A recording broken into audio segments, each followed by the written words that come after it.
আমি শুধু ভাবি যে এরা পানি খায় কিনা, কারণ এই পানির এটা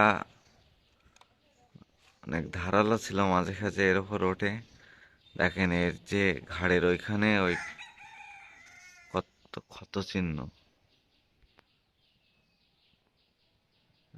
ওর মা ঠুকাই ঠুকাই এগুলো করেছে।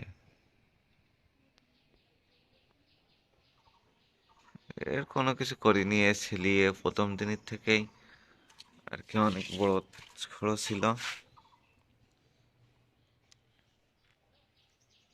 দেখা যাক দুটো থেকে ভবিষ্যতে করা হয়।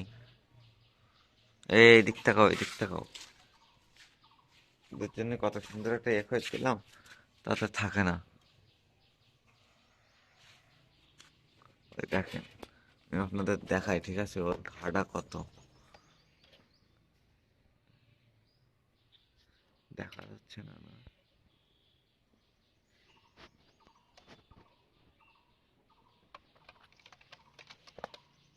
দেখছেন? এবার দেখেন, মানে কি বলবো আর, খুবই খারাপ অবস্থা।